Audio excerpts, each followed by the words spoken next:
Thanks to KUNM's Nash Jones and to New Mexico delegate Whitney Holland. Now, let's get back to the minimum wage and its impact around our state.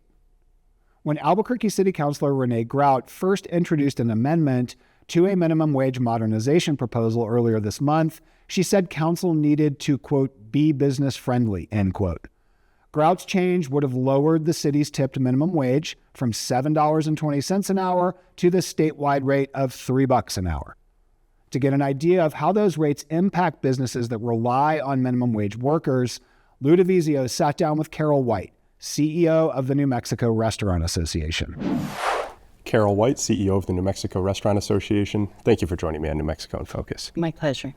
I just want to start, could you explain the role of your organization? Who do you represent, and what role do your members play in the state's larger economy? So we represent restaurants throughout New Mexico, so we're a statewide organization, and there are over 5,000 restaurants in New Mexico, and we represent all of them, and then some of them are our members, so about 1,500 members is who are in our membership. Okay. Does that involve paying dues? Yes. Okay. Yeah. What are some of the largest economic barriers facing your membership, but restaurants in general around the state? You know, I mean, it's been a huge labor shortage, and it continues to be. That has been one of our biggest barriers, but also inflation. What people may not know, they're seeing inflation at 3% now, but in the last 4 years, inflation on food has been at, now it's 25% more than it was 4 years ago. And so you think about all of the things that now we have to raise our prices, and labor is a big part of that, but food is a huge part of just having to change the way we're working. Okay. Now I want to shift to the role of minimum wage rates, how they play into businesses like the ones that you represent. We know certain local governments have set wage rates that are higher than the statewide range. From your perspective, does a higher local minimum wage affect attracting new businesses to that local area? It absolutely does, because as with all things being equal, if I'm looking to place my company somewhere, I'm going to go where those costs are lower. And you think about it, Texas hasn't raised their minimum wage. No, even district in Texas has raised their minimum wage. Their minimum wage remains at $7 an hour, $7.25, I think. Yet people are being paid enormous amounts because it really has to do with the economy and being able to attract those folks. And so it doesn't really have to do with the minimum wage unless you raise the minimum wage above where businesses can afford it, right? Okay. And so it's an economic situation, and in New Mexico we have just a few places where the minimum wage is higher than the state wage. The state wage happens to be one of the higher wages right now. Okay. Now, would a business, to your point earlier, like a restaurant, ever look at Albuquerque, see a more than double tipped wage requirement, and decide to open in a place like Rio Rancho instead? And can you think of an example where that has happened that you know of? I'll kind of give you the opposite, and that is the reason we even thought of this is a restaurateur from Santa Fe. He had opened a restaurant here. He has multiple restaurants, but he had opened a restaurant in Albuquerque, and he was floored by the fact that we were paying servers such a high rate. Servers make most of their money in tips, and so in Albuquerque he had to pay the servers such a high rate that it forced him to condense his payroll, and he can't pay his back of the house like he pays them in Santa Fe. So, and by back of the house, I mean cooks and dishwashers. Cooks and dishwashers cannot legally participate in the tip pool because they make at least a minimum wage. So there's so many nuances. And just for example, in cities, we have a city minimum wage law, we have a state minimum wage law, and then we have a federal minimum wage law. And you have to layer those on.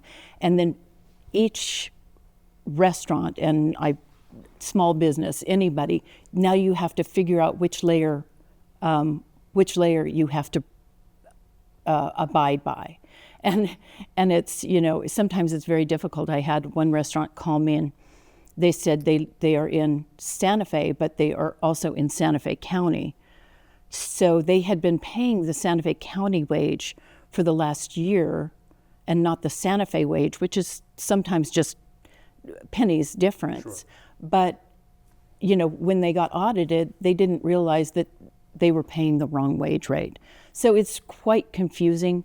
And, it's multiple layers of regulation. Okay. Now, a proposal that would have lowered Albuquerque's minimum wage, tipped wage, is on hold at City Council. Is there any concern that lowering the tipped wage so dramatically would make it harder for bars and restaurants to hire and retain the workers they need? It hasn't been a problem. I mean, Santa Fe has a tipped wage of $3, and that's basically what they pay. Now, they pay much more than the $14 Santa Fe minimum wage rate to get people in the back of the house. Okay. But servers, because they really rely on those tips for most of their wage, they're happy to just work. Okay. Now, how does worker turnover affect successes and failures in your industry? Is that something that you've seen more of recently? Has it changed over the last few years or so? It has. I mean, since the pandemic, we've had a real hard time getting and keeping, and especially those back of the house employees. Again, the servers make tips. They do very well. I think the average server in New Mexico makes $28 an hour, whereas we can't afford to pay the back of the house that much. And I know people say, well, you just need to pay them more. And I get that, but there's, just like your home budget, there's only so much money that we can put into that wage pot. And because we're also having those pressures of all of the inflationary pressures with the food costs. So now you've got restaurants that are having to raise their prices, and people stop going out when it becomes too expensive for them to go out. It is more expensive than a grocery store in many cases. But, so there's so much pressure for restaurants to raise their prices, yet keep their prices the same. I mean, I've had politicians come to me and say, tell restaurants to stop raising their prices. And I'm like, well, don't you think they have the same pressures that you do in your own home? I mean, groceries are very expensive, and CPI doesn't take that into account. So I may or may not have answered your question. No, but you got there for the most part. Okay, good. But I do want to move on. I spoke with the Department of Workforce Solutions Secretary, Sarita Nair, earlier in this episode, and she mentioned wage theft claims have increased significantly in recent years. You detailed some of the logistical issues that restaurants could face. And Secretary Nair said that the majority of those claims are not malicious. How would you characterize the reasons for wage violations that have cost workers hundreds of millions of dollars in recent years? I question that. I know that restaurants have a hard time, and any small business has a hard time with the layers and layers of regulation. It's not easy.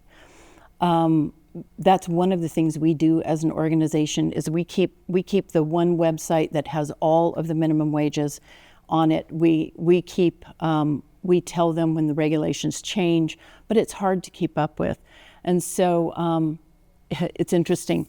I think the federal auditors, so the Department of Labor federally, said that they did over 5,000, and some of these numbers are not going to be right, but the ultimate, they did over 5,000 audits on restaurants and found something wrong in every single one of those. Now, what that says to me is not that every restaurant is maliciously doing something wrong, but what that says to me is it's very difficult to follow these laws.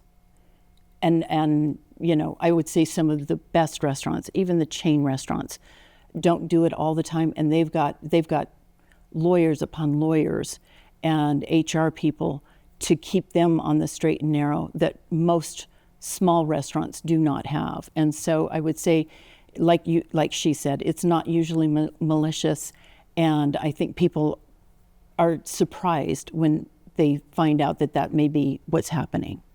Understood. Okay. Carol White, thank you so much for joining me on New Mexico in Focus. Thank you.